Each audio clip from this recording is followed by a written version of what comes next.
Waalaikumsalam warahmatullahi wabarakatuh. Ini kelas ini harusnya jumlahnya banyak ya. Hampir 40 ya, 40 lebih. Nggak apa-apa, yang ketinggalan berarti nggak ketinggalan informasi dan ketinggalan ilmu nanti. Oke, kita bertemu lagi di mata kuliah saya, pengujian software dan sistem. Kenapa mata kuliah ini ditaruh di semester 7, semester akhir? Ini hubungannya tentang tugas akhir ya. Kalian sudah semester 7, mungkin udah melakukan kerja praktek. Selanjutnya tugas akhir untuk syarat kewisuda, kelulusan. Nah, di dalam tugas akhir itu di sistem atau di laporan itu harus ada pengujian sistemnya ya. Pengujian dilakukan untuk mengetahui sistem itu sudah baik atau belum, apakah ada error dan lain-lain.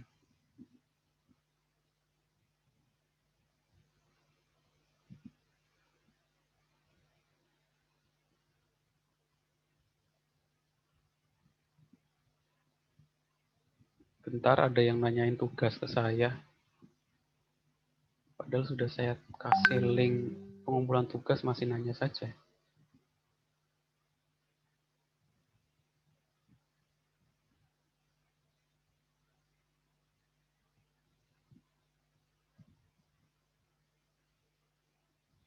Kemungkinan nggak ngikut kuliah, tapi nanya-nanya.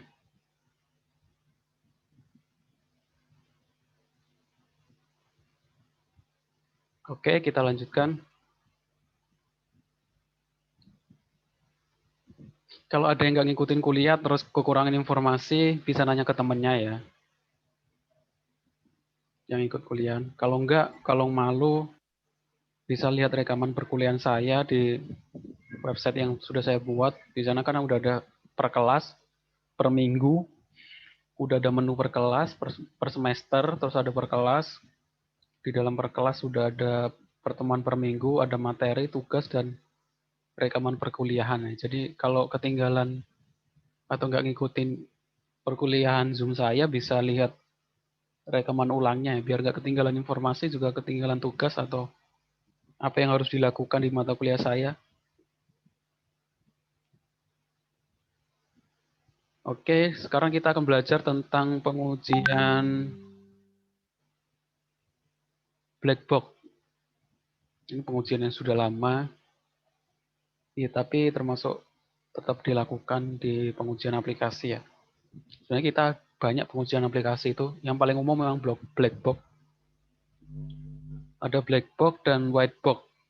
Kalau black box itu lebih ke fungsionalitasnya, tampilan depannya atau input outputnya, fungsinya. Kalau pengujian white box ke pengujian logika ya, sama shortcode, penemuan error dan lain-lain. Jadi menurut Mayer 1979, menurut proses menjalankan program dengan maksud menemukan kesalahan. Itu definisi pengujian dengan black box.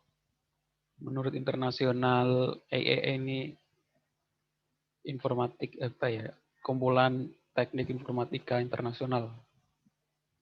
Pengujian yang mengabaikan mekanisme internal sistem. Jadi sistem internalnya diabaikan, hanya tampilan luar saja atau komponen, dan fokus semata pada output atau tampilan user interface-nya ya, yang dihasilkan dengan merespon input atau yang dipilih dengan kondisi eksekusi. Pengujian yang dilakukan untuk mengevaluasi memenuhi sistem dan komponen dengan kebutuhan fungsional tertentu. Ini teori saja ya, bisa dibaca sendiri-sendiri. Definisi digunakan untuk menguji fungsi-fungsi khusus dari perangkat lunak yang dirancang. Jadi kalau kalian membuat perangkat lunak atau sistem atau aplikasi gitu ya, mungkin sistem pendaftaran siswa baru atau pendaftaran mahasiswa baru, definisinya ya untuk menguji fungsi-fungsi, fungsi login, fungsi daftar, fungsi info itu berfungsi dengan baik atau enggak. Kebenaran pengujian dilihat dari keluaran yang dihasilkan dari data. Jadi fungsi itu benar atau enggak sesuai yang diharapkan itu dari output data yang berasal dari aplikasi ya. Kondisi masukan yang diberikan untuk fungsi yang ada tanpa melihat bagaimana proses. Jadi kita kalau dalam pengujian black box kita mengabaikan proses di dalamnya. Yang penting outputnya itu udah sesuai atau belum. Dari keluaran yang dihasilkan, kemampuan program dalam memenuhi kebutuhan pemakai dapat diukur sekaligus dapat diketahui kesalahannya. Jadi kalau black box itu lebih fokus ke outputnya itu. Entah prosesnya nanti salah atau benar, shortcode apa codingannya itu. Secara teknis salah, benar apa salah, tapi yang penting kalau outputnya benar ya dianggap benar. Atau sesuai dengan yang diharapkan.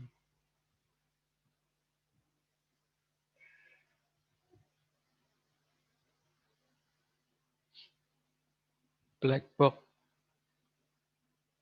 Oh, ini gambarannya ada sistem input test, output result, output hasil tes. Kalau inputnya 1, outputnya sekian. Ini penggambarannya saja. Tujuan dilakukan pengujian black box,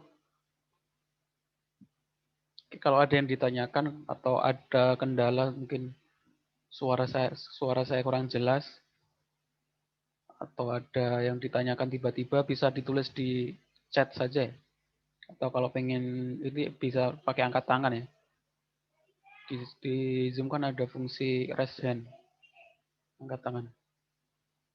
Jadi jangan diem-diem saja, biar perkuliahan ini nggak satu arah ya, cuma saya aja. Tadi ada 2 arah, jadi ada diskusi dan lain-lain. Oh iya, saya pakai annotation. Biar seperti perkuliahan.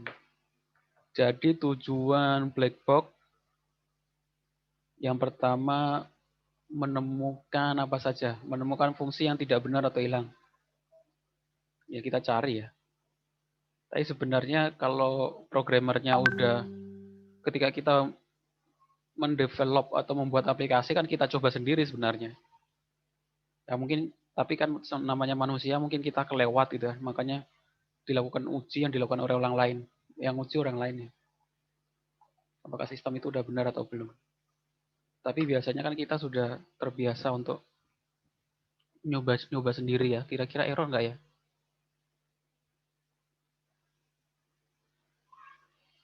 Yang kedua, menemukan kesalahan interface.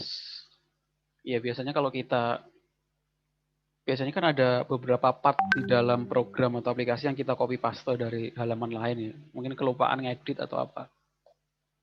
Biasanya ada halaman admin, ada halaman user, terus ada, biasanya kan ada kalimat selamat datang ya. Selamat datang user, atau harusnya yang login admin tapi tulisannya selamat datang user, itu kan mungkin lupa diganti, kesalahan interface. Error pada struktur data atau akses database eksternal. Ya, kesalahan yang muncul biasanya kan diambil dari database ya. Entah itu penjumlahan, data penggajian kan biasanya penjumlahan, atau itu kan biasanya dari database. Ketahuan ketika diuji black box berarti ada kesalahan di database, error pada kinerja, error pada saat inisialisasi dan terminisasi, kesensitifan terhadap nilai input tertentu, batasan dari suatu data. Ini yang paling penting. Kadang kita buat program asal buat inputan gitu ya. Ya memang kalau seorang programmer awal atau developer awam ya, newbie, ketika dia membuat aplikasi hanya fokus kepada yang penting nggak error ya. Yang penting nggak error, bisa jalan. Tapi ketika kita melanjutkan ke tahap next selanjutnya, kita analisa tiap input ya. Contohnya seperti sekarang kalau login itu kan sekarang udah ada aturan nggak resmi ya. Kalau login itu minimal 6 digit untuk password, terdiri dari angka, huruf, karakter, huruf besar, huruf kecil. Itu untuk keamanan ya. Dan itu hampir semua sekarang aplikasi-aplikasi yang besar itu udah menggunakan teknik seperti itu ya. Kalau kita baru buat aplikasi awal gitu kan, nggak mengabaikan hal itu ya. Mau user buat password 123 juga boleh.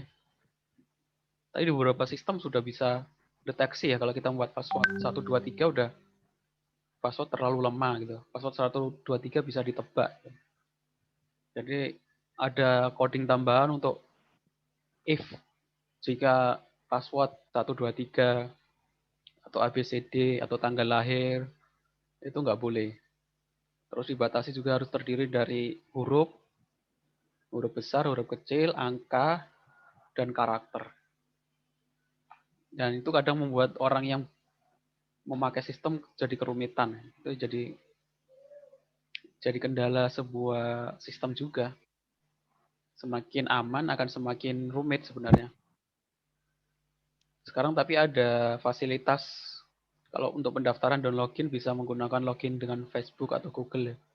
Itu solusi untuk orang yang malas ngisi data, harus buat password lagi dan username lagi. Di aplikasi kita harus kita buat menu tambahan login dengan Google atau Facebook ya. Kebutuhan sistem yang nggak bisa diabaikan. Oke. Jadi kalau sudah semester 7, apalagi udah lulus S1, kalau buat sistem udah memikirkan hal-hal sepele seperti itu. Batasan dalam membuat input juga ada batasan ya. Contohnya tanggal lahir gitu kan. Kan banyak sistem yang membuat tanggal lahir ngasal gitu kan. Maksudnya dia hanya menampilkan date time terus nggak dibatasi. Ada orang yang nulis tanggal lahirnya tahun 1800, kan nggak mungkin ya. Harusnya sistem bisa bisa deteksi hal-hal yang nggak mungkin itu, dibatasi gitu ya. Umur manusia kan paling 90, 80, 80 pun nggak mungkin dia buat atau login ke aplikasi ya. Udah tua. Jadi kalau ada buat akun terus menginputkan data tanggal dengan hampir umur 100 tahun kan sistem harusnya bisa deteksi bahwa itu salah. Kemungkinan salah ketik atau yang lain. Itu mungkin dari umur, dari inputan berat badan. Mungkin kalau kita membuat aplikasi yang ada hubungannya dengan data diri, terus ada berat badan, tinggi badan, itu ya harus kita batasi. Biar data kita real ya. Kan nggak mungkin berat badan mungkin 300 kilo gitu kan. Ya mungkin saja, tapi kayaknya jarang. Kayaknya nggak ada ya 300. Kalau nggak kita buat action script atau alert ya. Jadi apakah yakin berat badan Anda 300 gitu kan. Mungkin kelupaan atau salah nulis gitu. Nah, hal-hal sepele kayak gitu termasuk dalam yang dilakukan dalam pengujian black box. Inputan nama itu juga mungkin dibatasi, nama harus terdiri dari huruf. Tapi sekarang ada orang yang namanya ada angkanya juga. Itu yang susah. Kita lanjutkan. Nah, oh iya, saya mau mengingatkan. Karena kita ini sistemnya, apa mata kuliahnya adalah pengujian sistem, makanya saya harap masing-masing membuat aplikasi ya. Jadi yang kita uji ada aplikasi masing-masing. Jadi memang tujuan awal saya, kenapa di awal saya membuat DFD, tugasnya selanjutnya saya ingin pembuatan tabel, pembuatan sistem, habis itu kita lakukan pengujian untuk aplikasi kita masing-masing. Tujuannya seperti itu. Mata kuliah saya. Jadi benar-benar praktek dari awal perancangan, pembuatan aplikasi, pengujian hal-hal detail, biar kalian tahu bahwa perkembangan perangkat lunak itu hampir tiap hari, tiap waktu itu berkembang terus ya. Kalau kalian berhenti belajar akan ketinggalan. Beda kalau kita kuliah di jurusan ekonomi, mungkin perkembangannya nggak terlalu cepat gitu ya. Yang saya pelajari di S1 ketika 2009 mungkin ada yang nggak kepake sekarang. Sekarang dulu nggak ada namanya Android kalau saya dulu, dan lain-lain. Jadi harus belajar terus. kalau anak IT. Selanjutnya, pertanyaan yang akan dijawab dari pengujian black box, bagaimana validitas fungsional diuji?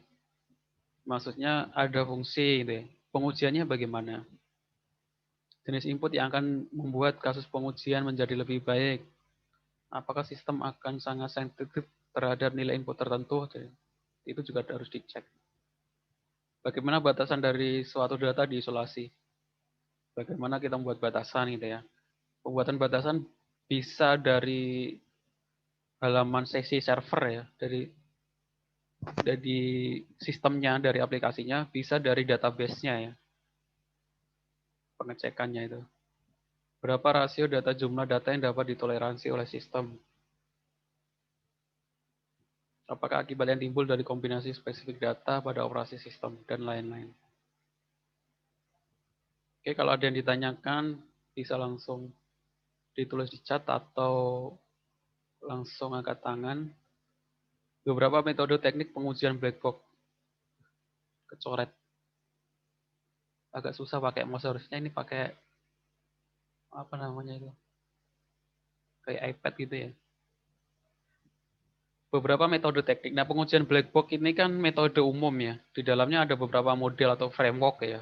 Intinya sama pengujiannya testing, tapi mungkin tekniknya yang berbeda, tapi masih dalam satu lingkup pengujian black box. Sebenarnya nggak cuma 3, ada banyak ya.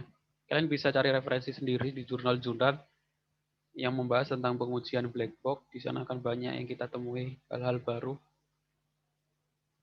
Yang pertama metode graph based. Ada metode equivalent partitioning.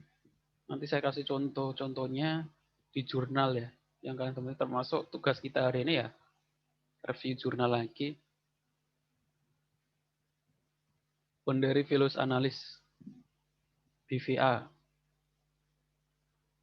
Ini sama metode black box mungkin fokusnya ke beda-beda ya. Ini fokus ke partisi-partisinya. Ini fokus ke graph based itu ya, penggambarannya. Kalau boundary value fokus ke nilai pengujian, nilai inputnya. Oke, kita lanjutkan. Ada 3 teknik dalam pengujian black box. Yang pertama adalah metode graph based. Pada teknik atau metode ini, langkah yang dilakukan adalah memahami objek. Ya, mungkin hampir semua yang akan kita lakukan harus, yang pertama adalah memahami. Bentar, ada yang harus udah dimut. Yang dimodelkan dalam perangkat lunak. Langkah selanjutnya menentukan sederetan pengujian yang membuktikan bahwa semua objek memiliki hubungan. Jadi ada 2 tahap dalam pengujian metode graph based. Kita memahami objeknya, data dan program. Habis itu pengujian yang membuktikan bahwa objek memiliki hubungan. Ini contohnya.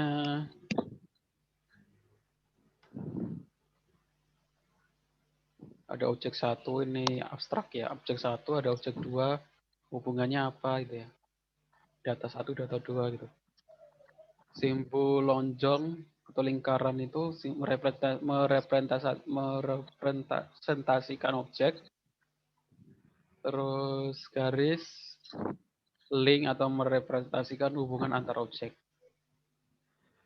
Ada beban simpul, notebook menggambarkan properti dari suatu simpul, dan beban link menggambarkan karakteristik suatu link. Contohnya, contoh grafik golongan kata MOS-SWOT. Pengujiannya seperti ini ya. Atribut, dimensi, start, setting. Jadi di sini ada new file. Dia berbasis gambar ya. Jadi pengujiannya berbasis gambar. Ada new file, ke dokumen window, menu select, membangkitkan dokumen window. Waktu membangkitkan lebih kecil dari 1 detik. Apakah ini berhasil gitu kan? Sesuai diharapkan, dihargai sebagai dokumen teks. Dari dokumen window menuju ke dokumen teks berisi dimensi start, setting, warna latar putih, dan lain-lain.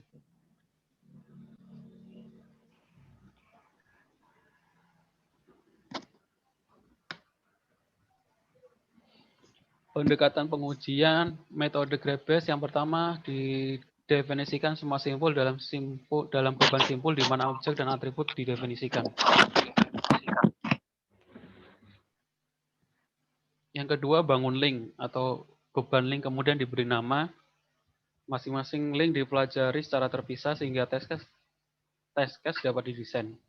Dari gambar tadi harus terus kita buat test case ya, kasus pengetesannya apa saja. Jika terdapat hubungan transitif, maka pelajari hubungan tersebut untuk menentukan bagaimana pengaruh hubungan tersebut menyebar pada objek yang ditentukan. Ini karena teori mungkin belum ada gambaran ya. Oke, secara grafis, hubungan transitif X ke Y, karena X dari Y menghasilkan Z, ini ada hubungan transitif namanya. Untuk link simetris, bila link tersebut benar-benar arah simetris, maka harus diuji kedua arah. Jadi ini termasuk pengujiannya. Dari X ke Y ini apa yang dilakukan? Mengklik atau melakukan sesuatu. Jika diklik berhasil, berarti tes itu berhasil. Yang kedua, metode equivalent partitioning.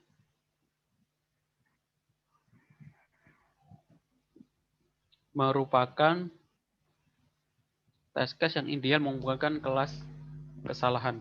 Nanti saya kasih contoh di jurnalnya metode equivalent partitioning. Kalian juga bisa cari sendiri sebenarnya untuk yang lebih detail. Karena pada teknik ini berusaha mengungkapkan kelas-kelas kesalahan sehingga mengurangi jumlah total case yang harus dikembangkan. Kedua, metode ini membagi domain input, tes. Metode ini membagi domain input dari suatu program ke dalam kelas-kelas data. Jadi, kalau equivalent partitioning itu inputan datanya dibagi ke dalam kelas-kelas data ya. Sehingga tes case dapat diperoleh. Setiap kelas-kelas ini menjadi tes case sendiri. Kelas data yang terbentuk disajikan sebagai kondisi input dalam kasus uji. Kelas merupakan himpunan nilai-nilai valid, nilai-nilai yang valid dan yang tidak valid. Desain test case partisi ekivalensi didasarkan pada evaluasi terhadap kelas ekivalen untuk suatu kondisi input tertentu. Intinya ketika ada sebuah sistem atau aplikasi, metode equivalent partition itu kita membagi beberapa kelas ya untuk test case-nya itu ya. Beberapa inputan dijadikan beberapa kelas terus kita uji.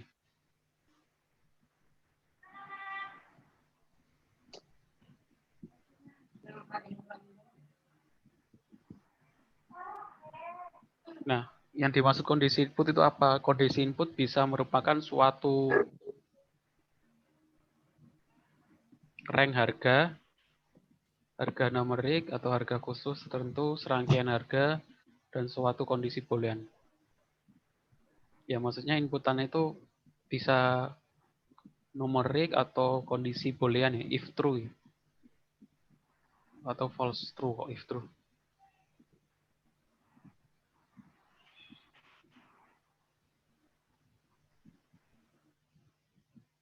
Selanjutnya metode equivalent partitioning itu dapat ditentukan sesuai pedoman sebagai berikut. Kalau kurang besar mungkin agak besar, saya besarkan dikit.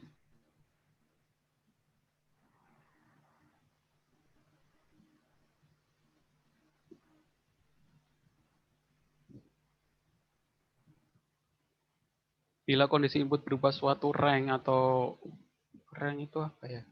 Antara, jarak. Maka input kasus ujinya 1 valid dan 2 invalid. Jadi kalau inputnya rank 0 sampai 10 gitu, inputannya itu harusnya 0 sampai 10. Terus kita uji, pengujiannya kita inputkan yang 1 valid. Ujian pertama kita uji dengan inputan 5. Maka kasus ujian selanjutnya yang 2 invalid, yang coba kita inputkan 12 gitu kan. Jadi sistem harus bisa mendeteksi bahwa salah karena di luar rank atau 15 gitu kan. Emang itu emang aturannya dalam pengujian equivalent partition. Bila kondisi input berubah harga khusus, maka input kasus ujinya 1 valid dan 2 invalid. Sama ya. Bila kondisi input berubah anggota himpunan, maka input kasus ujinya 1 valid, 2 invalid. Bila kondisi input berubah anggota boolean, maka input kasusnya adalah 1 valid dan 1 invalid. Kalau boolean ya, kalau inputannya cuma benar atau salah gitu kan. Berarti kita coba inputan untuk yang benar satu dan coba untuk inputan yang salah satu.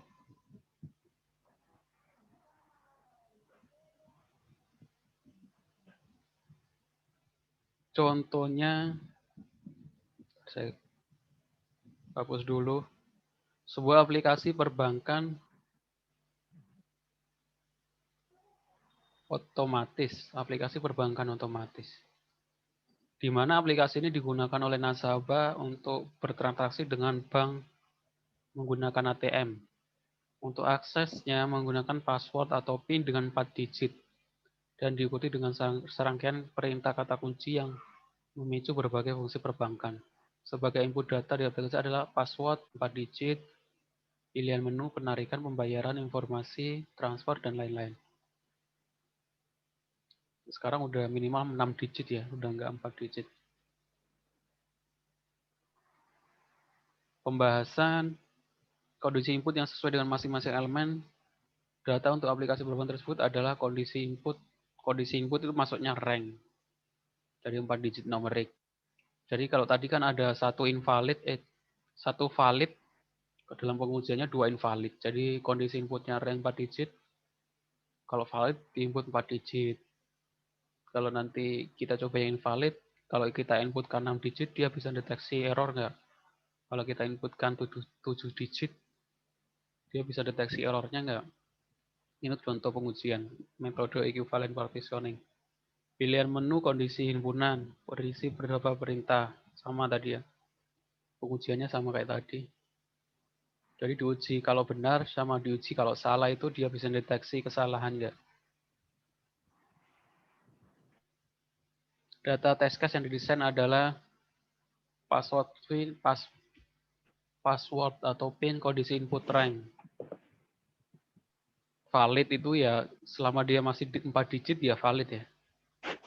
Kalau invalid itu dikasih 3 digit invalid, dikasih 2 digit invalid ya. Enggak ada yang sampai 6, 7 digit. Jadi apakah ketika sistem itu di-input dengan PIN 3 digit atau 2 digit, apakah dia bisa deteksi kesalahan itu? Maksudnya seperti itu. Pilihan menu kondisi input himpunan. Valid penarikan, pembayaran, informasi, transfer ya. Karena ini menunya cuma ini ya. Nah, dalam pilihan sebenarnya kita bisa buat menu ya. Jadi kemungkinan errornya kecil ya. Karena pilihannya cuma ada menu ini ya. Invalid jika dipilih 1, 350. Invalid jika dipilih cancel, stop, enter, clear. Jadi pengujiannya itu yang pertama kita pilih yang benar, terus kita uji inputan salah apakah dia bisa deteksi atau enggak. Contoh pengujiannya memang seperti itu. Umumnya black box. Umumnya memang pengujian black box seperti itu. Yang ketiga, teknik boundary value analysis.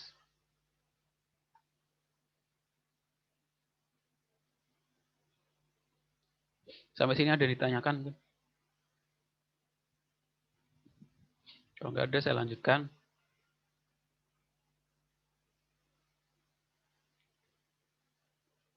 Boundary value fokus pada suatu batasan nilai di mana kemungkinan terdapat cacat yang tersembunyi.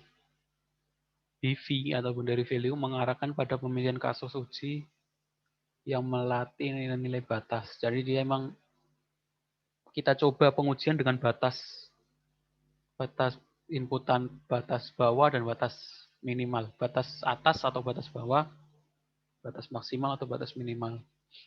BF merupakan desain teknik kasus uji yang melengkapi equivalent class testing.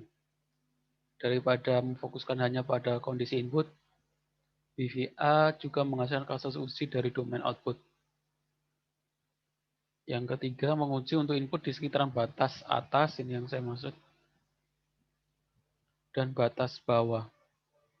Batas atas dan batas bawah. Menguji nilai maksimal dan minimal, maksudnya sama aja. Menerapkan 1 dan 2 untuk output, menguji batas struktur data yang dipakai misalnya untuk ukuran array.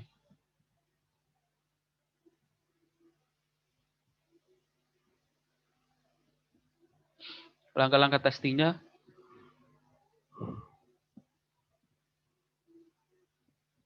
pertama identifikasi kelas-kelas yang ekuivalen, yang sesuai. Identifikasi batasan untuk tiap ekuivalen kelas.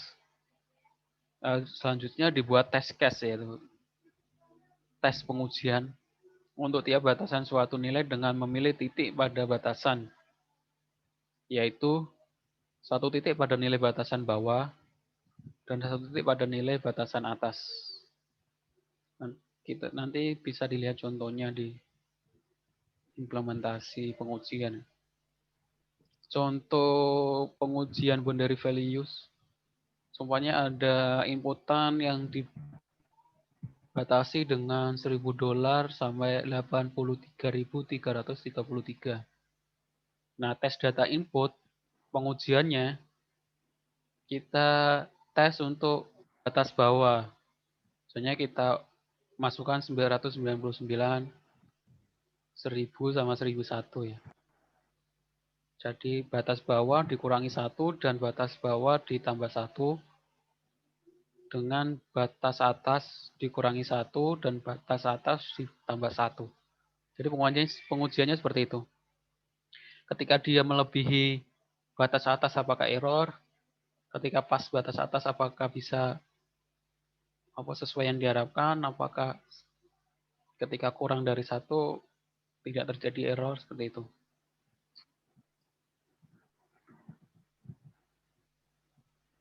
Untuk kesimpulannya, metode graf ini bisa dibaca sendiri.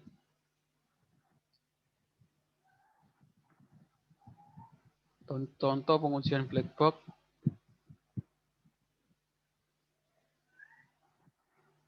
Fastchip merupakan sebuah toko yang khusus menjual barang elektronik, mulai komputer, LCD, GPS, laptop, dan aksesoris lainnya. Fastchip juga menyediakan toko atau website secara online. Di dalam website ini terdapat beberapa kategori di mana setiap topik diberikan penjelasan secara rinci dan spesifik. Kelebihan dan kelemahan terhadap produk yang dikehendaki sehingga menjadi bahan pertimbangan sebelum membeli produk tersebut. Nah, toko Fastchip ini menggunakan sistem web aplikasi online di mana bisa diberi secara online. Contoh pengujian black box untuk Fastchip, yaitu toko jual beli online. Ini hanya contoh ya. Sudah lama dijadikan contoh sih. Pada form tersebut kami menemukan beberapa kesalahan ya. Sumpama ini contoh akun login new akun, pendaftaran akun baru.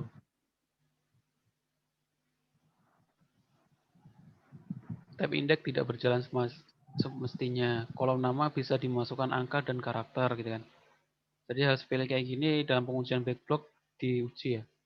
Kalau kolom nama harusnya hanya menerima abjad A sampai Z ya. Kalau ada angka karakter harusnya dia memberitahu ada kesalahan. Tapi selama dia tidak memberitahu berarti kolom nama bisa dimasukkan. Jadi disebut untuk masukkan bahwa ternyata masih bisa memasukkan angka dan karakter di kolom nama. Di kolom telepon bisa dimasukkan huruf dan karakter. Jadi kalau ada form inputan nomor telepon, terus kita masih bisa nulis A di dalam form itu, atau inputan itu, ya itu termasuk kesalahan yang ditemui dalam pengujian black box. Sekarang udah jarang kayak gini ya, karena seperti ini bisa dikendalikan dengan CSS framework seperti Bootstrap itu udah bisa mendeteksi kalau kita membuat input tipenya inputan tipenya telepon, dia tidak akan bisa diinputkan dengan abjad atau karakter. Ini bisa di handle dengan CSS ya. Bisa pakai CSS, bisa pakai server set. Kalau Laravel bisa ada pluginnya sendiri untuk autentifikasi namanya. Jadi kayak nomor telepon, email itu harus kan ada pengecekan khusus ya. Kalau email harus ada add sama titiknya ya untuk domain.com atau lain. Kalau nggak ada ad-nya nggak bisa diisi. Seperti itu bisa di handle dengan CSS yang paling mudah biasanya. Tidak terdapat captcha untuk memastikan bahwa user adalah manusia. Nah, kalau kita membuat aplikasi untuk orang awam kan hanya fokus ke buat aplikasi, login atau pendaftaran, dan yang penting bisa daftar. Untuk website-website besar dibuat captcha. Kenapa dibuat captcha? Biar tidak ada mesin atau robot itu. Jadi dulu itu ada mesin untuk pembuatan email ya. Jadi aplikasi buat email. Jadi dia bisa buat buat email, akun email bisa banyak gitu. Sekali klik gitu. Biasanya kayak sekarang yang lagi rame kan buzzer gitu kan. Buzzer itu bukan orang, dia mesin. Jadi satu kali klik udah posting berapa banyak akun. Nah, untuk menghindari mesin kayak gitu dibuat captcha ya. Karena mesin kan tidak bisa membaca, dia hanya bisa ngeklik dan input. Walaupun sekarang ada beberapa mesin yang udah bisa membaca ya. Makanya sekarang sistem captcha-nya juga macam-macam ya. Ada yang baca penjumlahan, ada yang pertanyaan, ada yang milih gambar. Itu aja kalau salah sedikit nggak bisa dilanjutkan, kita harus mengulang lagi. Oke. Selanjutnya contoh pengujian black box. Ini halaman soft advanced. Pada form tersebut kami menemukan kesalahan validasi dan pesan kesalahan yang belum sempurna, yaitu kolom harga bisa dimasukkan ke huruf dan karakter. Umumnya seperti itu ya, masih kesalahan-kesalahan lama. Pesan kesalahan pada pencarian tidak sesuai dengan kenyataan. Pesan kesalahan selalu without thousand and decimal operator. Yang keempat, yaitu pengujian terhadap form komentar. Nah, di dalam sistem itu ada form komentar, dia uji. Hasilnya pada form tersebut kami menemukan tidak ada validasi batas karakter. Nah, ini jadi ternyata kalau dalam komentar kita juga harus membatasi. Jangan sampai nyepam ya istilahnya. Jadi karakternya banyak banget. Biasanya kalau komentar-komentar di Facebook atau itu ada yang cuma garis ke bawah panjang gitu ya. Bawahnya apa gitu kan. Itu sekarang nggak dibatasi dalam komentar.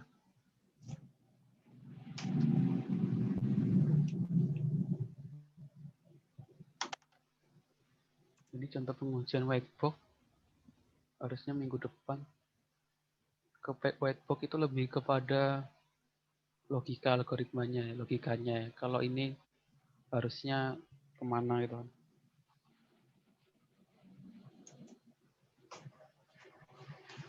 Oke, sampai sini mungkin ada yang ditanyakan. Kita masuk ke review jurnal yang pembahasan tentang black box system.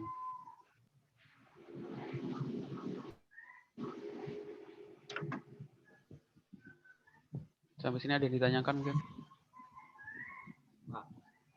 Ya. Berarti black box itu kayak ini ya, kalau misalkan kita kayak bikin program terus kayak proses runningnya gitu ya Pak? Kayak proses runningnya.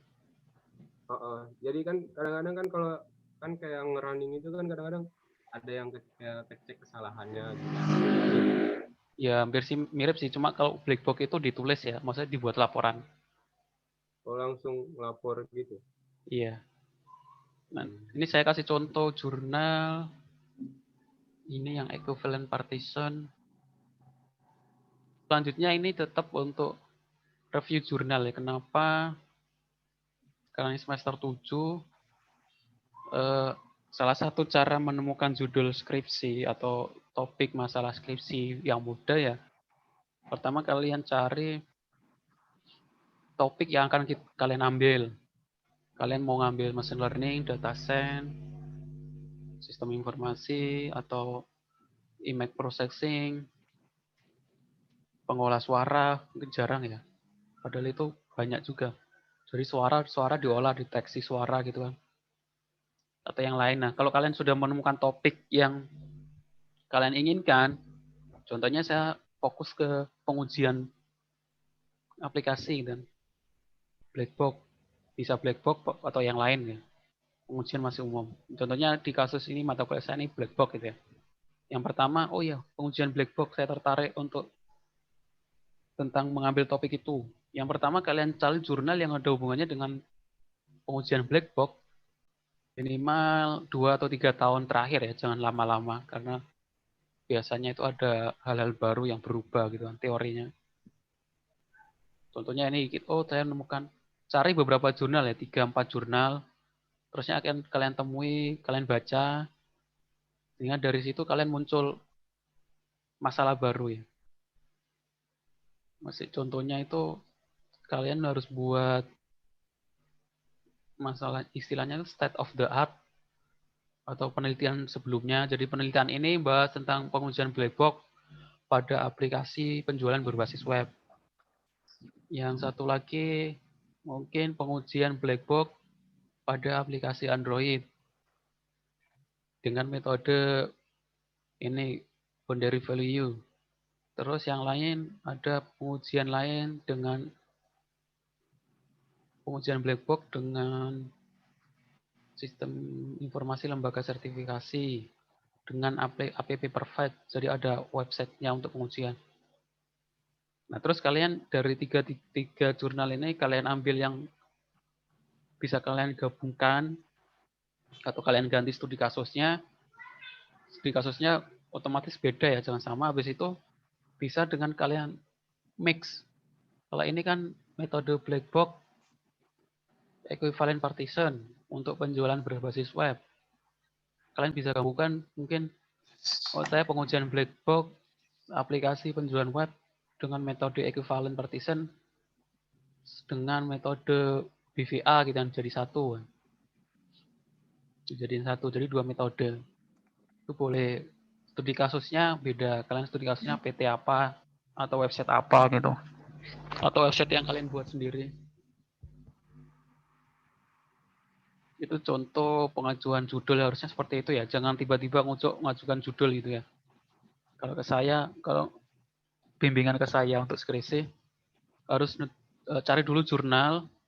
Biasanya judul jurnalnya ini, topik penelitiannya ini, metodenya apa. Dibuat tabel, terus bedanya dengan jurnal penelitian saya adalah jurnal saya metodenya ini, topik penelitiannya ini, dengan studi kasusnya ini. Jadi nggak mirip atau nggak sama.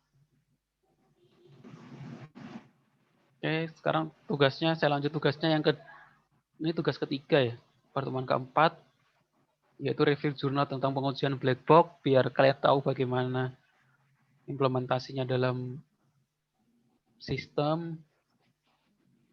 Ini contoh yang pertama. Untuk tugas ketiga ini, saya ini ya, kasih kebebasan untuk nyari jurnalnya ya. Kalian boleh yang contoh yang saya ambil, kalian boleh cari sendiri juga boleh.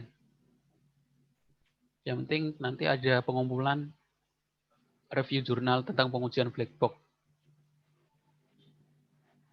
Ini contoh, kalau review jurnal jangan ditulis kesimpulannya. Kemarin ada yang ngumpulin cuma langsung diambil kesimpulan di jurnal terus dikumpulkan.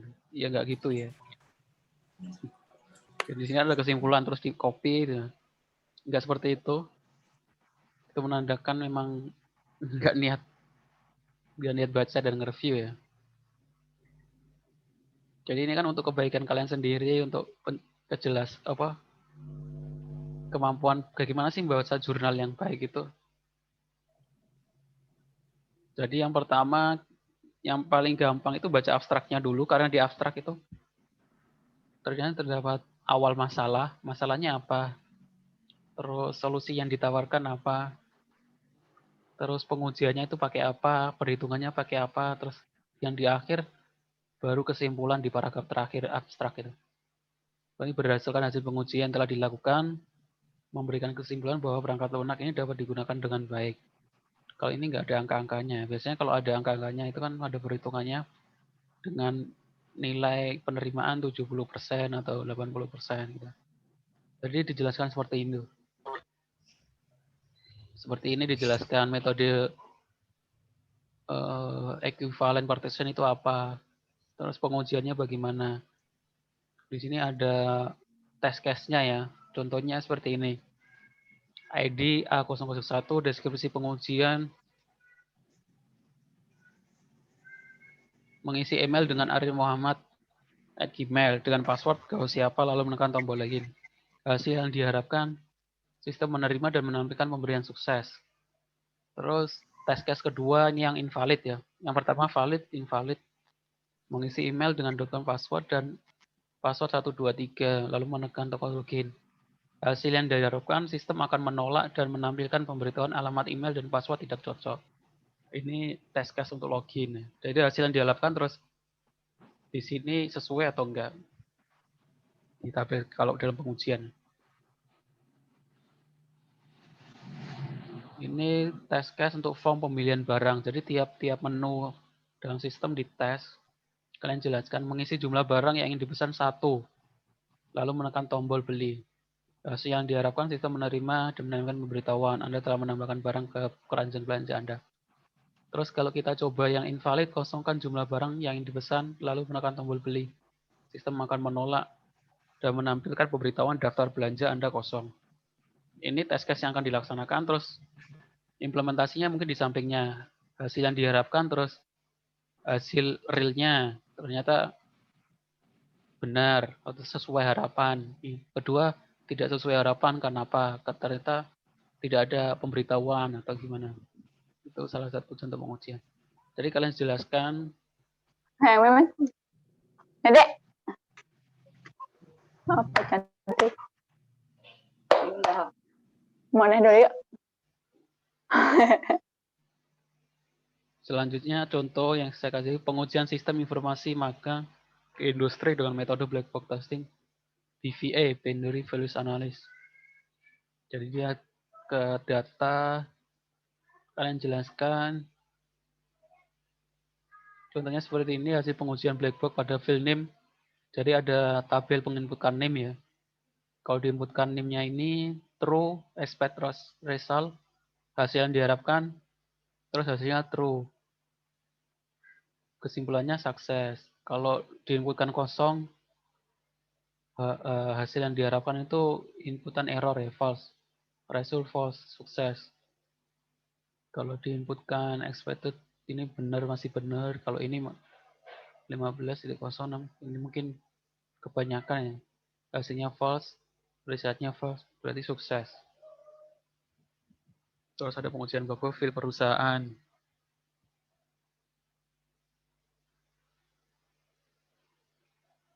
Oke, gitu saja tugasnya.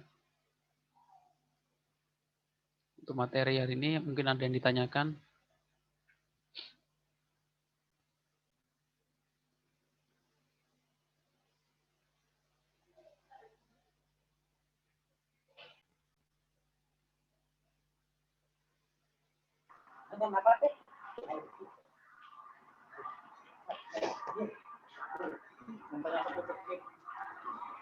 Terusnya saya masih kurang paham, boleh dijelaskan ulang? Bagian-bagian mana yang masih belum paham? Review jurnal itu nanti tugasnya dikumpulkan seperti apa? Tadi sempat mati di sini, Pak. Macet. Oh iya. Untuk pengumpulan review sama seperti tugas 1 dan 2 ya. Di link yang saya buat di Google Form. Bisa dilihat di website saya, Academy. Terus kalian pilih menu semester 7.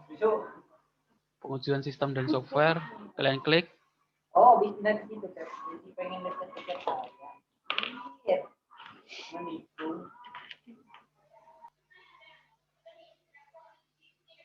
Di situ ada pertemuan ya. Dari pertemuan minggu pertama, ini ada kelas TI 17 S1 dan A1. Pertemuan minggu 2, kalau ada tulisannya tugas ini berarti link pengumpulannya di situ ya. Ini link tugas pertama 17 A1. Minggu ketiga ini tugas kedua tugas 2 17A1. Ini pertemuan keempat belum saya buat ya, nanti habis ini saya buat link pengumpulan tugasnya 17E1. 17A1. Kalau pengumpulan tugas kemarin di sini tugas 2 17A1 kalian klik. Kalau diminta password PB 2020. Ya kalau habis ini kayaknya nggak saya password aja biar nggak ribet. Nah ini link pengumpulan tugasnya kalian klik saja.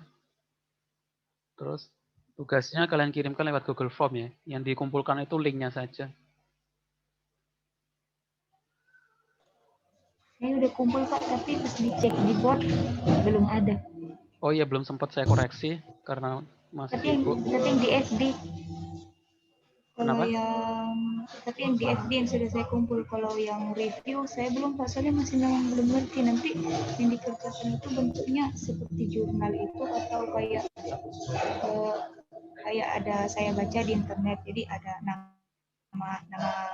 yang review, nama peneliti jurnalnya. Boleh gitu ya, Pak. format seperti itu juga boleh. Jadi nama judul penelitiannya apa, tahun penelitiannya tahun berapa, diterbitkan di mana.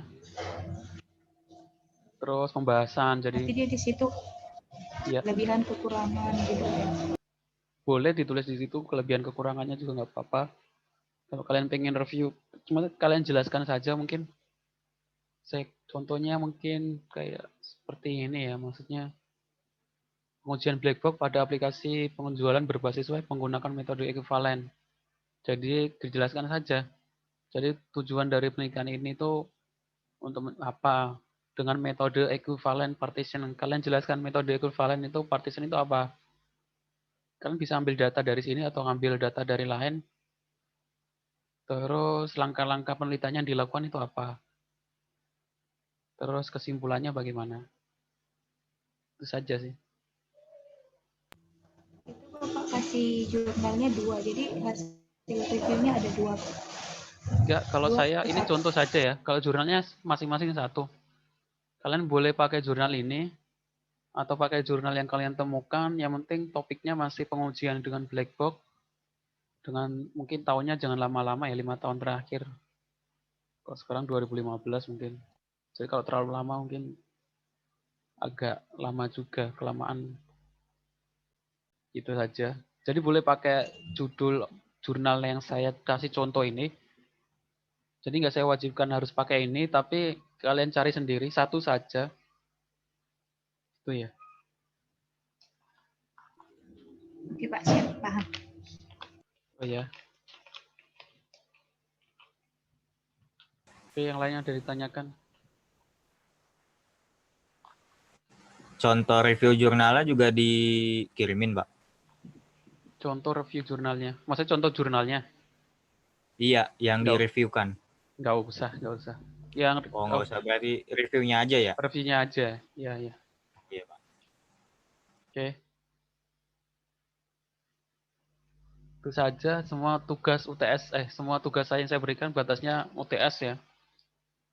Jadi UTS pertemuan terakhir lah, hari pertemuan ke-7. UTS kan pertemuan ke-8, jadi pertemuan ke-7 itu terakhir pengumpulan tugas. Habis itu nggak ada toleransi lagi. Ya, oke. Kalau nggak ada yang ditanyakan mungkin bisa saya akhiri. Terima kasih atas perhatiannya. Mohon maaf kalau ada salah kata. Assalamualaikum warahmatullahi wabarakatuh. Waalaikumsalam.